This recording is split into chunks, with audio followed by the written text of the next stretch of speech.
नमस्कार, स्वागत है हमारे चैनल पर। मैं राजू सिंह सोलंकी, मेरे साथ हैं विजय केसरी जी।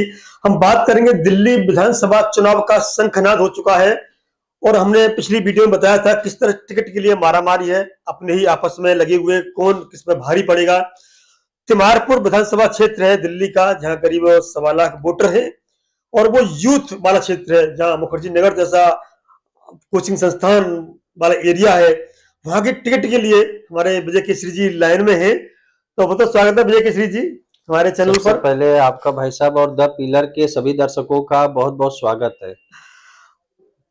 जो एरिया है वहाँ का वो युवाओं के लिए है, आप भी युवा हैं और वहां से पहले भी जो बात रही है, विधायक की बात रही है, वो भी युवा थे और यूपीएससी की तैयारी करते करते वहां पहुंचे थे वो, और राजनीति में आए और राजनीति में विधायक बने। उससे पहले इतिहास ऐसा ही रहा है वहां पे। तो जो तिमारपुर का जो मिजाज है, वोटर का मिजाज है, तो थोड़ी सी हमें पता चला, जो सर्वे वहां पे किया हमने, हमारी टीम गई वहां पे, तो ये रहा कि बीजेपी तो बहुत दिनों से आई नहीं है वहां पे और कांग्रेस रहा, कांग्रेस के बाद सीधे आम आदमी पार्टी जीती है। तो बीजेपी को किस दृष्टि से देखते हैं कि वहां पे इस बार पलड़ा भारी हो सकता है?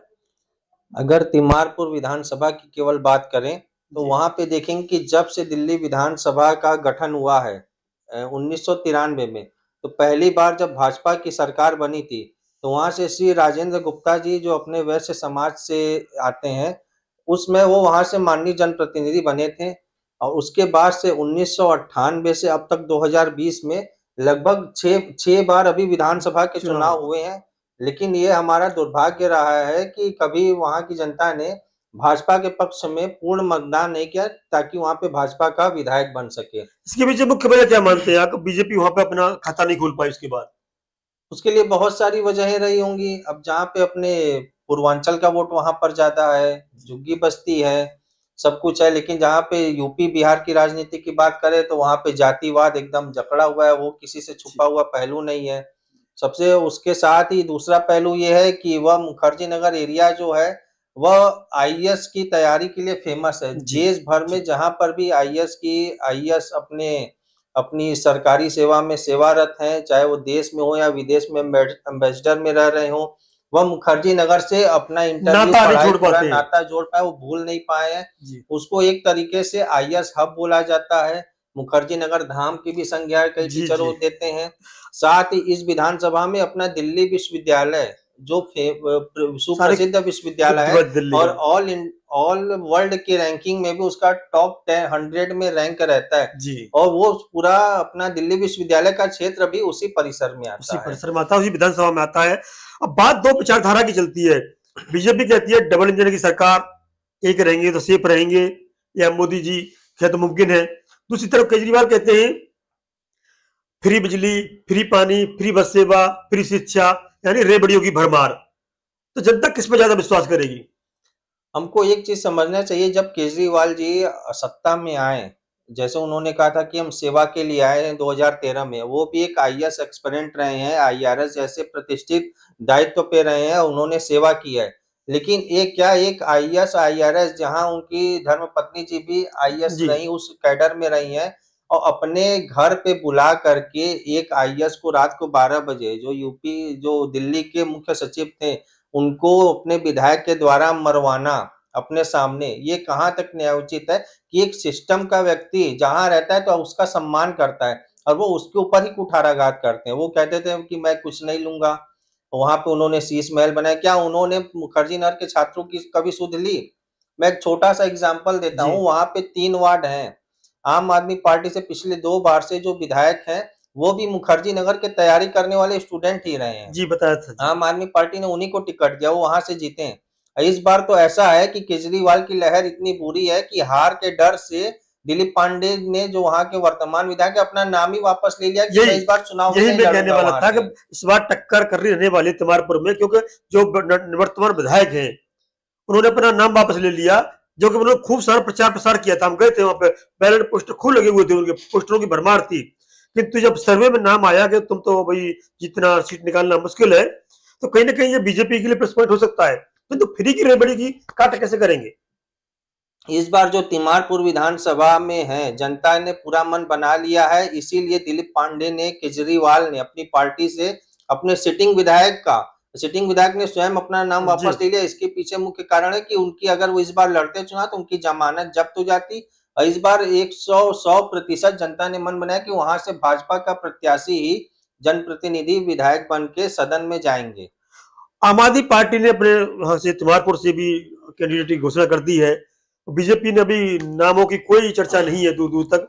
तो कहीं ना कहीं ऐसा नहीं लगेगा उनको प्रचार करने का ज्यादा समय मिलेगा, बीजेपी को कम मिलेगा? ऐसा नहीं है। अपने जो बीजेपी के अपने कार्यकर्ता हैं, जैसे हम जैसे लाखों कार्यकर्ता, हजारों कार्यकर्ता वहां काफी समय से काम कर रहे हैं। हम केवल चुनाव के लिए काम नहीं करते।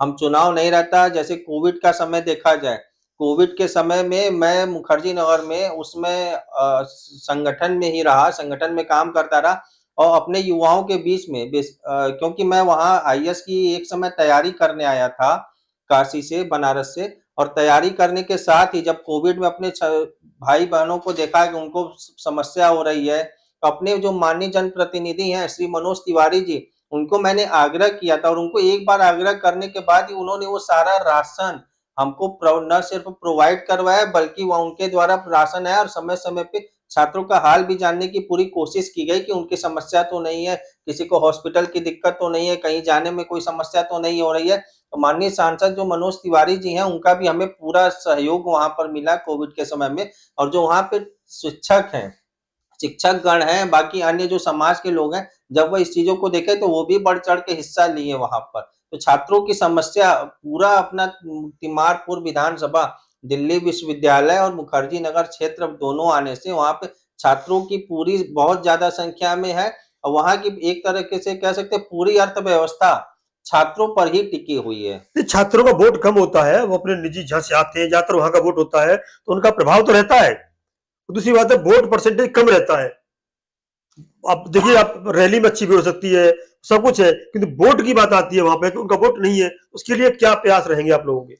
वोट के लिए ये है कि हम समाज में जाते हैं, समाज के बीच में जाते हैं, समाज के बीच में अपनी बात रखते हैं, उनके साथ जोड़ते हैं, उनके दुख सुख में सहयोगी बनते हैं, उनको कोई परेशानी है, कुछ तकलीफ है, उनके खुशी में सम्मिलित होते हैं, उनके सारी समस्याओं का कोशिश रहता है कि उनकी समस्याओं का समाधान किया जा सके। और भविष्य में भी इसी तरह का अपना हमेशा चलता रहता है। हम कोई चुनाव देख करके भाजपा के कार्यकर्ता काम नहीं करते।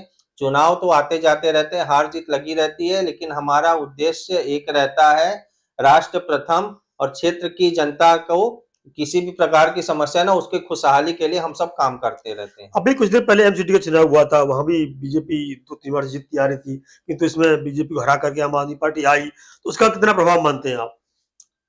तिमारपुर विधानसभा में उसका उतना प्रभाव नहीं, क्योंकि तिमारपुर विधानसभा में 3 वार्ड नगर निगम के आते हैं।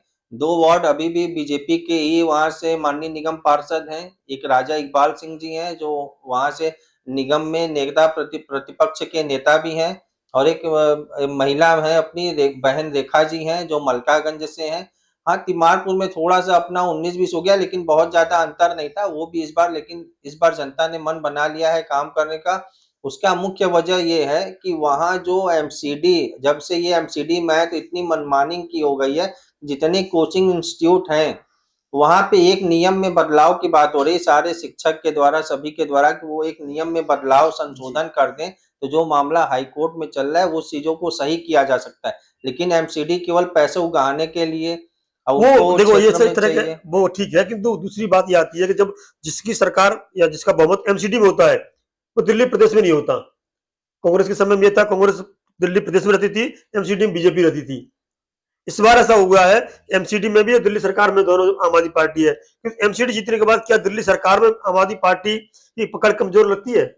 पकड़ कमजोर, इस बार 100% जनता का पूरा समर्थन भाजपा के साथ है। नरेंद्र मोदी जी की विकासकारी नीतियों को उनका समर्थन है। जिस तरह से केजरीवाल ने प्रधानमंत्री जी केंद्र की योजनाओं को लागू नहीं होने दिया दिल्ली में, और जिस तरह से शराब घोटाला उन्होंने किया, अन्य घोटाले के जो अपने आप को सबसे ईमानदार करते थे, वो कट्टर भ्रष्ट और बेईमान निकल के सामने आ रहे हैं। तो जनता ने इस बार मन बना लिया, जनता उनको देख चुकी है, और जनता इस बार उनको पूरी तरह से नकार चुकी। तभी तो वो अपने इस बार आप देखिए कि जो कहते थे कि मैं किसी से हाथ नहीं मिलाऊंगा, अब भाजपा, अब अन्य पार्टियों से जो लोग जाते हैं सबसे पहले उनको बुला करके और टिकट दे दिया जाता है।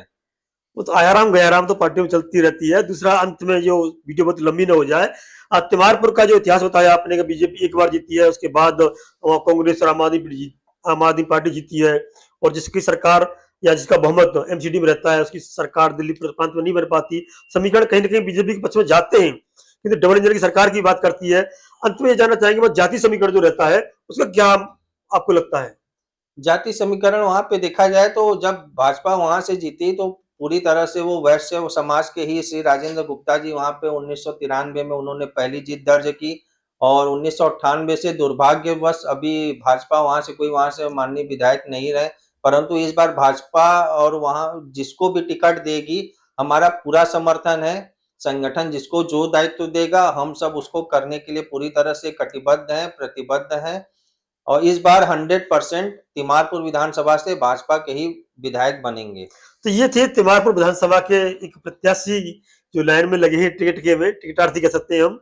तो वहां पर क्या समस्या है हमने जानी थी और बात की कि किस तरह से वहां पर डबल इंजन की सरकार काम करेगी या केजरीवाल की रेवड़ी काम करेंगी।